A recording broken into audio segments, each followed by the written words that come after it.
Portada, edición número 10, Ica, agosto 2022. Fotografía a contraluz con dirección a la cordillera de los Andes, hacia los volcanes Licancabur y Juriques. Momento de amanecer donde los rayos del sol atraviesan un denso humo generado por la hierba coa, que se utiliza en momentos ceremoniales y se puede ver una carretilla con herramientas agrícolas en contraste con la luz. En la parte superior derecha, el logo de la Fundación de Cultura y Turismo de San Pedro de Atacama. Titulares en la parte inferior. Patajoiri en la época prehispánica, por Tomás de Aquiro Vilca. Entrevista a Sonia Ramos. Es muy importante el 1 de agosto en nuestra cultura porque nos permite ver cómo debemos actuar. Educación artística para el desarrollo integral de niños y niñas, por Luis Aramayo. Al interior, Ica, señal en Kunza. Temas. 1. Editorial. Mes de la Tierra. Educación, Cultura e Inclusión. Por Jimena Cruz Mamani, investigadora licanantay y docente de la Universidad Católica del Norte. 2. Cultura. La Patajoiri en la época prehispánica. Por Tomás de Aquiro Vilca, dirigente licanantay, investigador de la lengua kunza y profesor del Liceo Bicentenario Agropecuario Licán Antay. 3. Patrimonio. Entrevista a Sonia Ramos. Es muy importante el 1 de agosto en nuestra cultura porque nos permite ver cómo debemos actuar. Por Del Pilar RG. 4. Arte. Educación artística para el desarrollo integral de niños y niñas. Por Luis Aramayo, profesor de ensamble andino de Orquesta Popular de San Pedro de Atacama y Escuela Artística Juntantur de Toconao. 5. Inclusión. Los desafíos para la inclusión de personas en situación de discapacidad. Entrevista a Elena Valdenegro, directora ejecutiva de Fundación IDABA. Por Del Pilar RG. Equipo. Director Rubén Reyes. Editora y periodista Del Pilar RG. Dirección de Arte y Diseño Editorial Juan Pablo Ángel Ardiles. Diseño editorial y fotografía Daniela Esperanza. Colaboran Diego Campos, Javi Romero y Elena Rodríguez. Editorial. En la fotografía se ve a Jimena Cruz a medio cuerpo y sonriendo hacia la cámara. En su cabeza luce un sombrero negro propio del carnaval del territorio y en su cuello cuelgan unas serpentinas de papel de diferentes colores. El fondo es un spot carnavalero andino. Título. Mes de la Tierra. Educación, Cultura e Inclusión. Por Jimena Cruz Mamani, investigadora licanantay y docente de la Universidad Católica del Norte. En esta 10ª edición de Ica presentamos 4 artículos que tocan importantes temas de educación, cultura e inclusión. El profesor y cultor Tomás Vilca y la cultora Sonia Ramos nos hablan de la importancia para nuestro pueblo del ciclo agrario y el despertar de nuestra madre tierra en agosto. La Pachamama o Patajoiri abre sus ojos el 1 de agosto. Al despertar, está lista para recibir las ofrendas que le han dispuesto sus hijos e hijas. Antes del amanecer, las humaredas se levantan hasta el cielo. Si la Madre Tierra ha sido bien atendida y servida, será un año de buenas cosechas. Por su parte, el profesor de música, Luis Aramayo, nos invita a conocer la importancia de la educación artística en las niñas, niños y adolescentes de la comuna. Una labor desde el compromiso y desde la praxis, lo cual es característico del saber indígena. Trabajar con la niñez y adolescencia no es una tarea fácil. Una educación desde el arte invita a abrir todos los sentidos. Tanto la educación cultural como la artística son importantes, pero si éstas no están abiertas para todos, entonces difícilmente logremos los objetivos esperados. Por este motivo, La inclusión es tan importante como lo refuerza la Fundación IDABA. El artículo nos habla de la importancia de abrirnos a otras formas de educación, cantar desde el alma y escuchar desde el corazón. En los últimos años se ha hablado mucho de la inclusión, pero, y aunque no lo creamos, es muy poco lo que hemos avanzado sobre el real significado de este proceso en el que todos debemos ser parte. Nuestra fundación ha querido sumarse a este proceso y ejemplo de ello es la integración de una alumna no vidente quien nos está guiando por el camino de la inclusión en el trabajo artístico. La presente edición ha sido un espacio dedicado al despertar de la Madre Tierra. El 1 de agosto, muy temprano al alba, el frío va dando paso al calor y aroma de los humos. Mientras bebe y come la pata joiri, la Pachamama, el tatasol comienza a asomarse, indicando que inicia un nuevo ciclo. Con el calor de tatasol damos la bienvenida al tiempo de la siembra que pronto comenzará. Que sea en buena hora, Vito Vito y Vítor Vítor, Atacama. Cultura. En la fotografía podemos ver un fondo de la cordillera de los Andes con el volcán Licancabur a la izquierda, el cielo despejado en tono celeste intenso sobre una estepa precordillerana. Al medio, Tomás Vilca mirando a la cámara vistiendo una cotona blanca de educador. Título: La pata joiri en la época prehispánica. Por Tomás de Aquiro Vilca, dirigente Licanantay, investigador de la lengua kunza y profesor del Liceo Bicentenario Agropecuario Licanantay. La pata joiri en la época prehispánica. Por Tomás de Aquiro Vilca, dirigente Licanantay, perteneciente a la comunidad de Atacameña de Coyo, investigador de la lengua kunza y profesor del Liceo Bicentenario Agropecuario Licanantay. Resumen, este artículo analiza el culto a la Madre Tierra, conocida como pata joiri, entre paréntesis, Pachamama. A partir de las actividades ceremoniales que hacen de la religiosidad, uno de sus primarios objetos de estudios, ponemos énfasis especialmente en la peculiaridad de los detalles de los que las mismas brindan acerca de las terminologías, representaciones, creencias y ceremoniales asociados a los cultos telúricos en época prehispánica, así como de su persistencia a lo largo de las primeras décadas de la colonización de las tierras centroandinas. En este sentido, subrayamos también como las diversas crónicas tomadas o examen que brindan una cada vez mayor precisión de la información inherente a la veneración a la Pachamama, lo que consideramos que representa una fuente de riqueza etnohistórica extremadamente útil para los avances del conocimiento de la antigua religiosidad del pueblo de los Andes.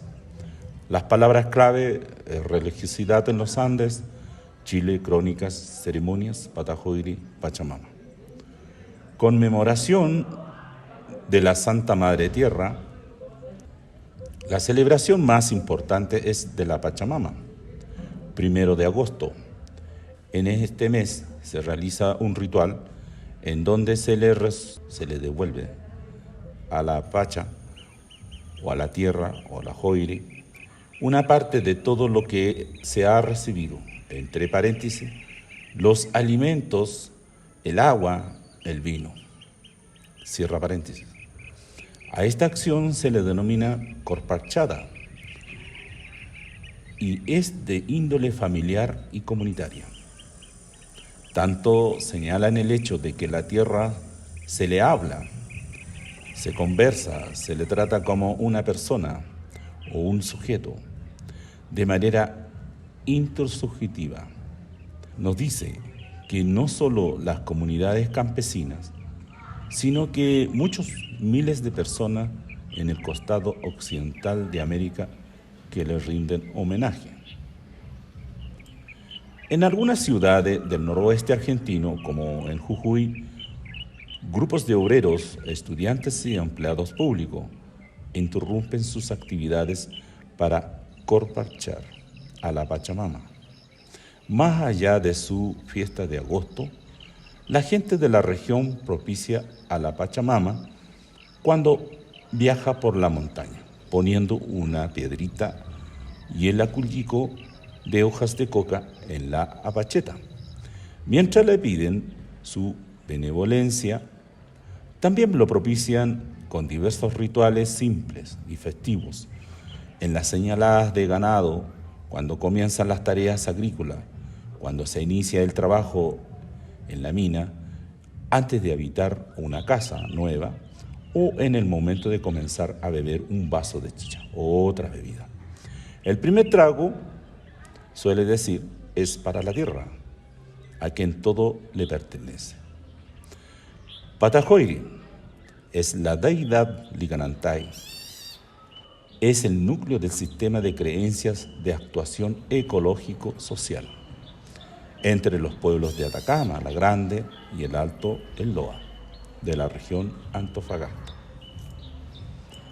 Patajoiri, Madre Tierra, es la fuerza germinadora de la naturaleza, como los mortales que cobija ella. Se siente con hambre y sed.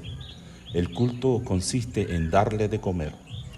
Para ello se cavan un profundo hoyo denominado pugio, en el que se entierran todo tipo de comidas y bebidas de su agrado. Este acto es acompañado por rezos y ruegos, invocaciones a ella. Se llama tinca o voluntad. Al obsequiar que hace una persona a otra, ser presentado en la mesa van a hacer alcanzar la tinca.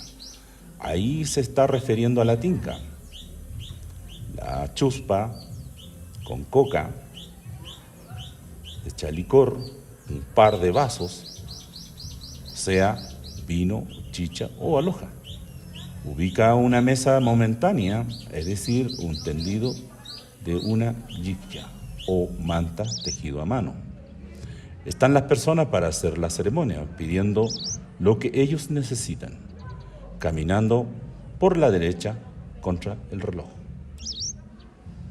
Es un acto solemne de costumbres preestablecidas, donde se hace un pugio en la tierra. Se santigua con hojas de coca y alcohol. Luego se sahuman con la coba, una planta que asegura y es muy especial por su fuerte aroma. Luego se vierte al hoja y se le entrega la comida, una comida hecha de maíz, entre paréntesis, patasca, carne de llama, entre paréntesis, asada o asado, y su tortilla sin sal. Otro alimento es asado con quinoa graneada. Al final, señala hay que ponerse el yoque, una pulsera de hilos de colores, que funciona como término de amuleto y sirve como protección para los participantes.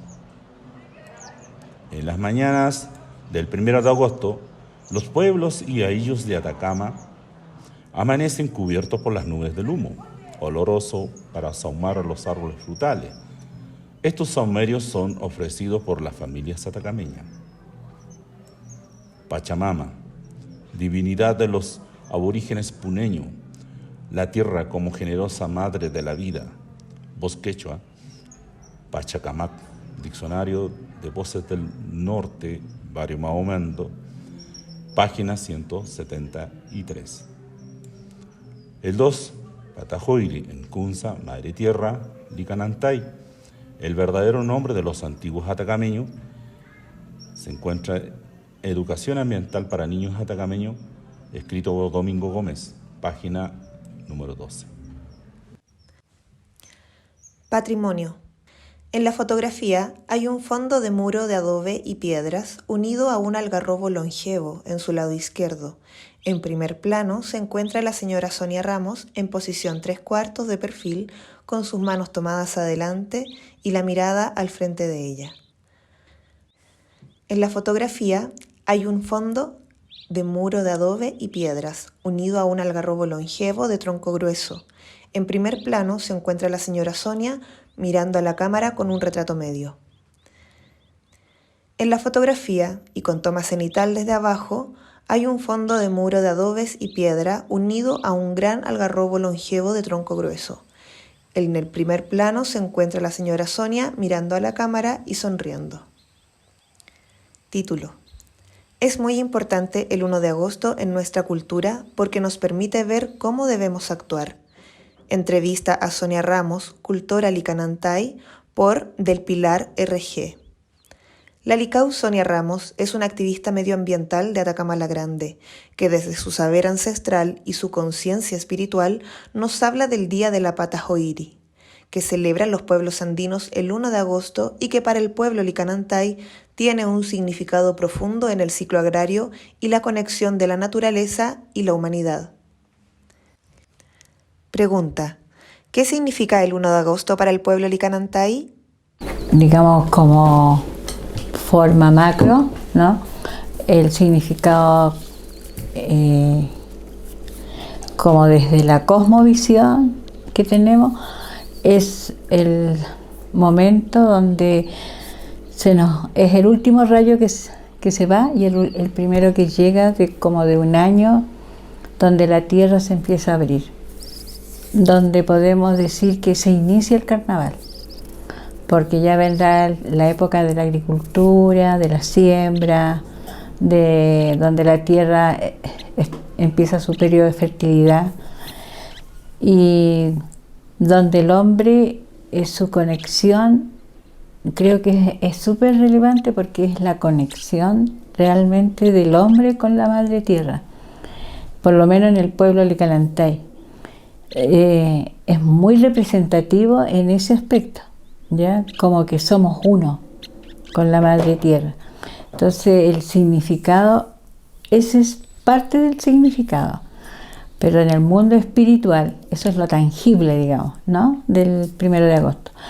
En el mundo espiritual, en el mundo intangible, significa cuando nuestras montañas nos revelan, como milenariamente lo hicieron los Aisiri, los Yatiri, ¿no?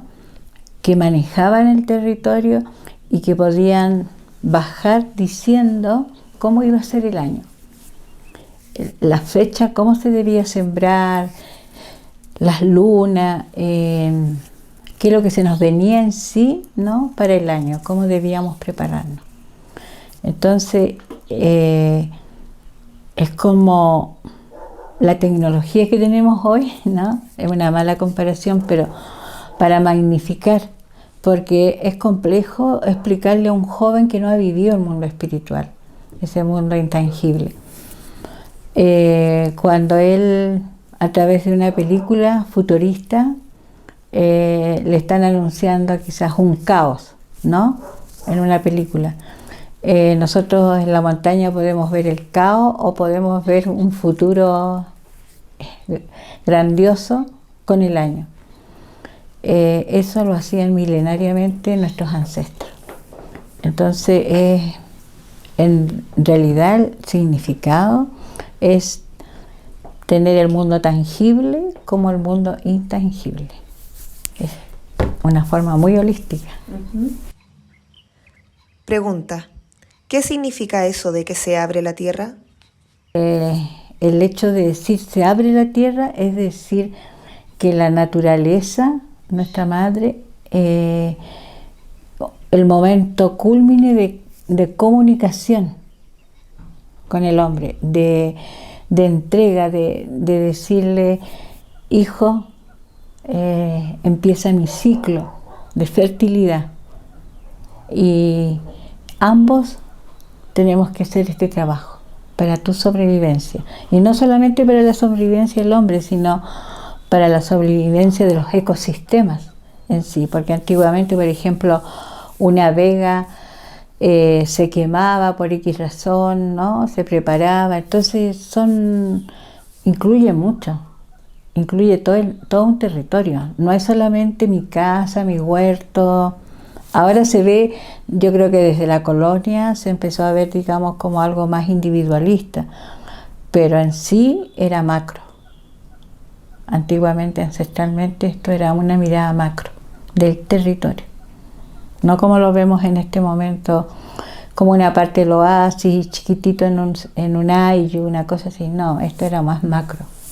Y por eso que ellos mantenían una agricultura como un poco científica, si se puede llamar, como ahora nos anuncia, por ejemplo, el cambio climático, las heladas, todas esas las lluvias repentinas que llegan. Bueno, ellos tenían esa capacidad de ver y prepararse antes de, no después de, ¿ya? Entonces es muy relevante, es muy importante el 1 de agosto en nuestra cultura, porque nos permite ver cómo debemos actuar, pero para poder ver y el actuar hay que tener una conexión ya muy bien, no sé si preparada o muy bien evolucionada de conciencia para poder ver y saber lo que en realidad nosotros, cómo tenemos que trabajar este año. Pregunta: ¿cuán importante es para el pueblo o la humanidad conservar este conocimiento? Que es relevante, es súper importante haber podido guardar de cierta forma el conocimiento en forma muy silenciosa quizás, y llegó el momento quizás de hablar, porque nosotros esto lo venimos haciendo hace muchos años, en forma muy silenciosa. Esto nos permitió poder saber del cambio climático, poder saber cómo tenemos que prepararnos y poder saber las crisis hídricas que tenemos y también esa conexión que tiene el hombre con el agua, ¿no? Que eso no es algo ficticio, es algo real. El agua es un espíritu que tiene esa capacidad de comunicarse con el hombre y el hombre también comunicarse con el agua. Entonces, este conocimiento que nos han transmitido ha permitido y nos va a permitir la sobrevivencia humana. Es tan relevante como eso. Arte. Fotografía horizontal de un joven de la orquesta estudiantil donde se ve el detalle de la guitarra tradicional con su mano, viste polerón rosa.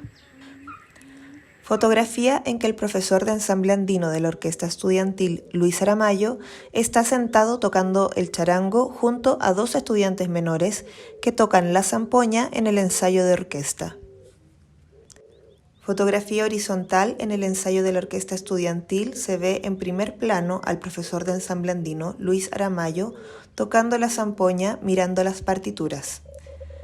Fotografía horizontal. Se encuentra en segundo plano los estudiantes de ensamble andino. Se enfoca al profesor Luis Aramayo de perfil tocando el charango. Fotografía horizontal del profesor Luis Aramayo junto a los estudiantes de ensamble andino. De izquierda a derecha se encuentra estudiante de zampoña, profesor Luis con su charango, estudiante de guitarra clásica y estudiante de zampoña. Están tocando una melodía.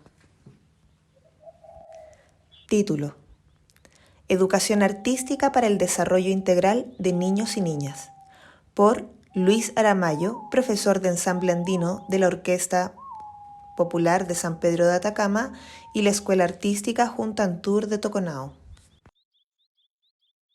Educación artística para el desarrollo integral de niños y niñas.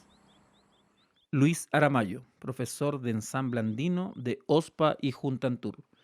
Como estudiante de psicopedagogía y cultor de la música andina, la educación musical es de suma importancia en todas las etapas vitales del ser humano, para su desarrollo integral, ya que contribuye al desarrollo psíquico, físico, intelectual y moral de las personas. Desde mi punto de vista y mi experiencia he podido ver que muchos estudiantes les ha servido en su interacción con su entorno social, desarrolla su inteligencia interpersonal e intrapersonal y lo más importante, le aleja de malos hábitos. En nuestras clases, ya sea en OSPA como en Juntantur, siempre hay un espacio para la conversación, en las cuales los niños y niñas dejan ver sus inquietudes, opinan y cuentan sus problemas. Algo que es muy gratificante, ya que trabajamos tomando en cuenta las emociones, que en estos tiempos en que nos vimos inmersos en una pandemia para la que nadie estaba preparado, por ejemplo, educar a distancia fue un desafío. Aún así logramos ser un soporte emocional, tanto para las y los alumnos como para las y los apoderados, que con gran entusiasmo se involucraban en las clases virtuales, logrando con éxito hacer lo que más nos gusta, interpretar y crear música. Es en este contexto fue que nos vimos obligados a recurrir e improvisar con herramientas tecnológicas que en lo personal no conocía, evidenciando las falencias que enfrentamos tanto educadores tras la pandemia. Es en esto que para la educación musical debemos apropiarnos de tecnologías nuevas en que las y los alumnos tengan más herramientas, accesos a plataformas digitales en las que puedan aprender a grabar, editar, masterizar nuestras creaciones, ya que muchas veces quedan en el olvido. Tenemos que crear lazos tecnológicos y culturales para preservar, resguardar y dejar testimonio de lo nuevo y lo ancestral. He visto muchos casos en que el cultor o cultora muere y con ello todo su conocimiento. Entonces, si uno quiere plasmar una idea, ya sea una canción, una historia de vida o un poema, hay que contratar agentes externos que muchas veces dan a conocer el contenido bajo su visión y no desde nuestra verdadera identidad. Qué importante sería que los niños y niñas documenten su identidad territorial, lo aprendido con sus abuelos y abuelas, para que en el futuro no quede en manos de programas de entretención sabatina, bajo una mirada muy alejada de lo que en realidad somos, para que las nuevas generaciones aprendan que el valor del territorio que habitan está por sobre el valor del mercado que le dan las empresas, que muchas veces abusan de la necesidad de financiamiento de estas iniciativas educativas, vulnerando el derecho de niños y niñas que estudian en las precarias escuelitas de nuestra comuna a crecer en un ambiente libre de contaminación. Para concluir, debo decir que los desafíos son muchos, entre ellos el que no se vea a la educación artística como un mero taller, sino lo que significa para un niño sentirse parte de algo. Estamos trabajando con el futuro de nuestro territorio, en que la música, la danza o cualquier actividad artística abarca todos los procesos cognitivos de un niño o niña. En simples palabras, les ayuda a desarrollar su inteligencia. Entendiendo esta base, podemos hacer una sociedad más empática, donde podamos reconocer que la música y el baile nos han acompañado desde el principio de nuestra existencia como civilización. Y lo más importante, que cada niño y niña tenga la oportunidad y el derecho al arte.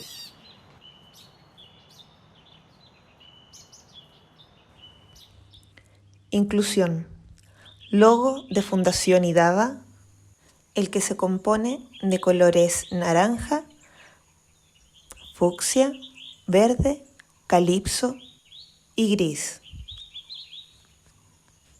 Título: Los desafíos para la inclusión de personas en situación de discapacidad. Entrevista a Elena Valdenegro, directora ejecutiva de Fundación IDABA, por Del Pilar RG. La Fundación IDABA nace el 7 de mayo del año 2019, con la misión de posibilitar que personas en situación de discapacidad puedan participar plenamente del arte, la cultura y las ciencias. Este espíritu activo y consecuente se sustenta en un equipo de trabajo interdisciplinar que integra áreas artísticas, la pedagogía diferencial y la gestión de proyectos culturales, con una planta de trabajadores y trabajadoras en situación de discapacidad en todas sus áreas. Hablamos sobre la importancia de la inclusión en la educación artística con la fundadora y actual directora ejecutiva Elena Valdenegro, magíster en Educación Inclusiva de la Universidad Central, profesora diferencial con especialidad en trastornos de la visión de la Universidad Metropolitana de Ciencias de la Educación y transcriptora de música en sistema Braille. Pregunta: ¿cómo podemos fomentar la inclusión de personas en situación de discapacidad desde la tecnología? Creo que podemos ocuparla para generar accesibilidad. Por ejemplo, los lectores de pantallas permiten a las personas ciegas poder tener autonomía en actividades que puedan realizar con su celular o con el computador, como revisar correos, navegar por las redes sociales, escribir un informe en un documento Word, etcétera. Entonces la tecnología viene como a abrir esas oportunidades y a favorecer la plena autonomía en esta área. Además, la tecnología se podría utilizar, si lo llevo al ámbito cultural, en generar espectáculos accesibles, sobre todo ahora que se están generando más espectáculos en formato digital o virtual, para poder ser exhibidos en forma virtual, ¿cierto? El poder incorporar accesibilidad como audiodescripciones, subtítulos, interpretación en lengua de señas, que lo hablo desde nuestra área, ¿no? Que es más de discapacidades sensoriales. ¿Cuáles son los desafíos para la inclusión de personas en situación de discapacidad en la educación artística? Bueno, son bastantes, creo yo, y lo hablo desde el punto de vista de la discapacidad visual. Creo que es el poder, primero, ir desde el currículum educativo y desde ahí situarse para generar igualdad de oportunidades. Hablo, por ejemplo, desde el punto de vista de la música, donde se podría desde el currículum generar textos que pudieran estar transcritos a musicografía braille o repertorio o material de estudio, donde se incluya la musicografía braille para los niños, niñas y adolescentes ciegos, para que también puedan conocer la escritura musical y puedan realizar solfeos o puedan aprender las notas, las figuras musicales, a poder leer y escribir música. Lo que generaría que después, en el transcurso, cuando ya lleguen a la educación superior o quieran estudiar en una academia, ya tengan ya hayan pasado o ya hayan adquirido este aprendizaje de la lectura y escritura musical. Entonces, en este sentido, creo que es el poder, desde el currículum, comenzar a generar estos cambios, desde también el equipamiento que pueden tener los establecimientos educativos para poder generar esta accesibilidad. El poder también dar valor al arte desde el punto de vista transversal, es decir, usarlo como una forma de expresión, pero también quizás como un recurso para potenciar el aprendizaje en las y los estudiantes. ¿En qué proyectos de Fundación IDABA pueden participar las personas en situación de discapacidad? Bueno, todo lo que hacemos es pensado para las personas en situación de discapacidad visual, es nuestra razón de ser. Tenemos, por ejemplo, cursos de musicografía braille que estamos haciendo ahora en forma virtual por macrozonas. Estamos en este momento en la macrozona centro y luego ya en el mes de septiembre comenzamos con la macrozona centro-sur. Y estos cursos son gratuitos y la segunda parte de estos cursos corresponde al envío de material musical, de partituras transcritas en musicografía braille, impresos, que van a ser enviados a las distintas regiones. También se ofrece apoyo especializado en discapacidad visual, apoyo en teoría musical con profesores especializados. Contamos con Cristian, que es un profesor académico de la Universidad de Chile, quien se ha capacitado en musicografía braille y es él quien es uno de los relatores de los cursos y además el quien genera estas tutorías. Y tenemos estudiantes por ejemplo, de Perú, de Los Ángeles, de diferentes lugares que a través de la virtualidad pueden tomar estos cursos. Fundación IDAVA cuenta con un espacio físico de trabajo en la Universidad Academia de Humanismo Cristiano.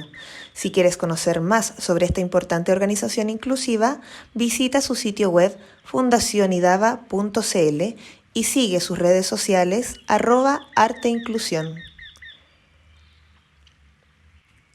Contraportada, imagen de humo y logo de Fundación de Cultura y Turismo.